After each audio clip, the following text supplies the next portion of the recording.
My audience. Shelly looks sad. We love for Shelly.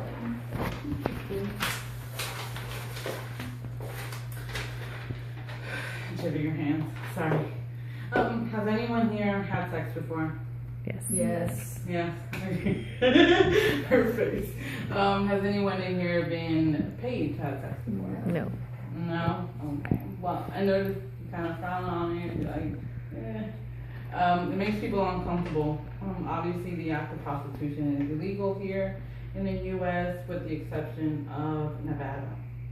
So, but I would like to explore the benefits of the legalization of prostitution nationwide. I believe that we all, including myself, have frowned upon the topic of prostitution, whether it was for cultural reasons, moral reasons, or religious reasons. But I hope that we can all agree that the act of sex is something that most of us participate in, because if we didn't, well, our species would have been extinct by now. Having sex without fee is legal, but the moment you include money into it, then it becomes illegal. And I don't understand that concept when it's the same act. Having sex, okay. Let's go into, what are your thoughts on prostitution? Do you think of money? What do you think, ma'am? Dirty. It's dirty and yeah. Lost soul. Lost souls. Most of them are negative with the exception of the money. There's nothing wrong with money. The legalization of prostitution would benefit by lowering crime rates, lowering the transmission of actual sexual transmitted diseases, and it's an act that cannot be ignored. According to the article written by Alex Finch, which is called Number Crunch of Prostitution. Prostitution is one of the U.S. oldest trade commodities. It's one of the oldest professions, whether we want to admit it or not.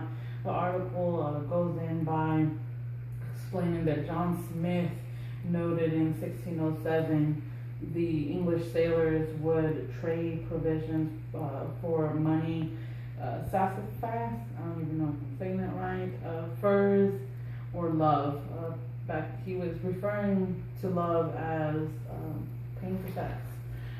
Also, according to the article in December of 2013, Canada's Supreme Court voted to strike down the laws prohibiting prostitution.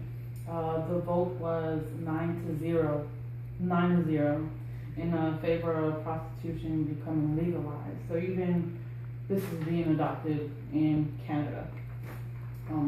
My first theme is that it will lower crime rate. According to author Charlotte Alter, 1,400 children were exploited in the UK child sex ring. The article was featured in Times.com. This article only highlights one of the many incidents that happen every day here. Human trafficking is the second highest, largest criminal industry, with Texas leading its source in the U.S. In the criminal justice text written by Frank, starts with an S, I can never say his name, it featured data showing that over 84,000 rapes occurred in 2012 that were reported to law enforcement. Fancy computer.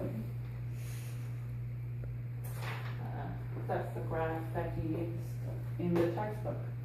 All of these crimes are sex related. If prostitution was legalized, the need to abduct others for human trafficking and rape would diminish drastically.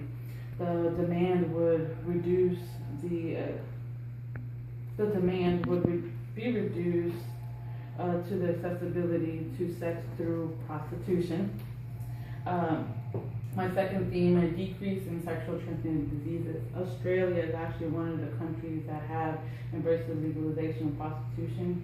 For this reason, that they are believed to be one of the safest in the world, according to the sex workers as Safe Advocates article. It's a long article name, but it was written by Julie Baker. The article details the steps Australia has taken to empower sex workers through legislative reform and government funding of sex workers.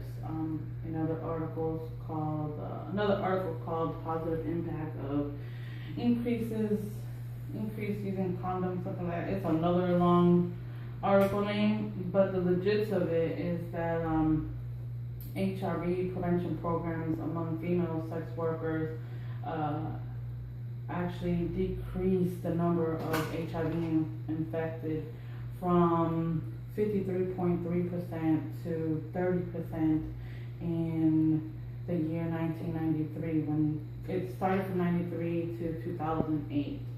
So my third theme is we can't ignore it.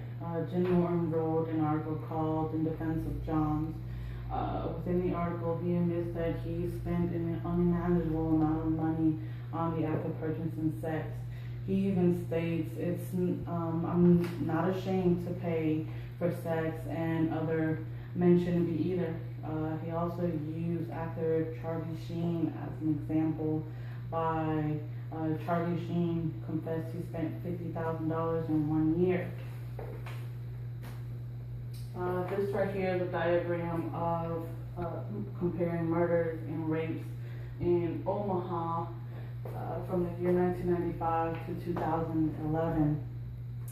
I view this crime, which is rape, as a demand for sex.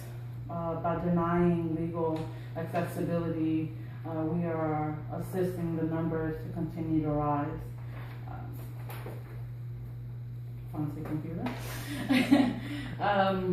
By creating places also known as brothels, we can create safe atmospheres from people that are willing to provide this service. They can be monitored as they are in Australia, where safety precautions is key in preventing STDs. All three of these support the legalization of prostitution. As an advocate for victims, I do that for a living. And hearing all the stories of these rape victims and them asking why, I don't have an answer for them. And when I speak to the perpetrators, most of them, it all boils down to the reasoning coming down to sex gratification. So, although we all frown on prostitution, what would you say if prostitution was the saving grace of your child being raped? What if it was legal and that was the only thing that really made that rapist, instead of raping your child, let me go purchase it instead? So let's protect the innocent. And thank you. That's my audience. And my trooper from the beginning.